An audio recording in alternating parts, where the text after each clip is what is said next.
Ang bongga mo, madam. Anong sinabi mo dun sa nanay at sa kapatid ni Peter, madam? Mukhang nawindang sa'yo. Ay nako, Sonia, binalaan ko sila.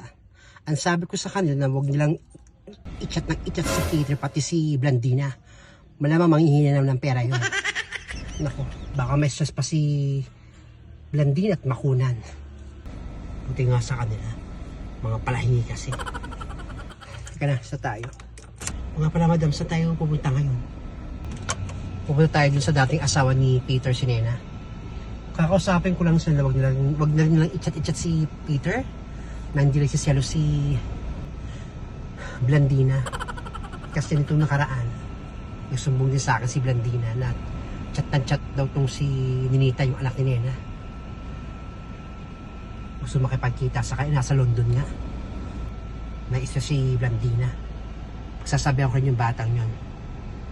Mag-o-offer lang ako ng 20 million sa magnani na yun. Para wala nang istorbo yun si Peter at si Blandina. Ganun po ba? Hay ka na. Mag-seatbelt ka na. Sige po, madam.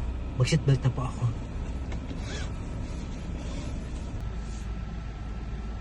A few moments later.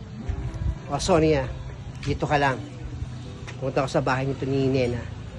Ay, opo, senyora. Dito lang po ako maghihintay sa inyo. Sige na, doon ako. Sige po, ingat po kayo. Makapunta nga muna kay Faye.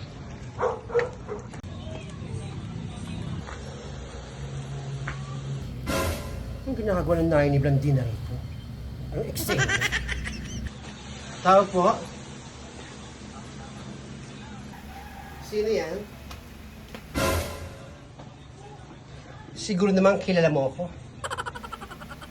Anong kailangan niyo? Pumunta ako dito para hindi gumawa ng iskandalo. Pumunta ako dito para balaan ko yung anak mo. Pati na rin ikaw, Nena. Pakisabihin yung anak mo na wag chat ng chat o PM ng PM sa tatay niya. Nababasa kasi ni Blandini. Karapatan ho ng anak ko na kamustahin o i-PM yung tatay niya. Tatay niya yun. Oo, alam ko. Karapatan ng anak mo kamustahin yung tatay niya. Pero sa ngayon, pwede pakisabihin yung anak mo na wag mo lang PM ng PM. Kasi buntis si Blandina. O ngayon, baka mas stress makunan. Kauna-unahan kung apo yun. At siya maging takapagmana ng aming lupain. Pwede? Pakisabihin yung anak mo?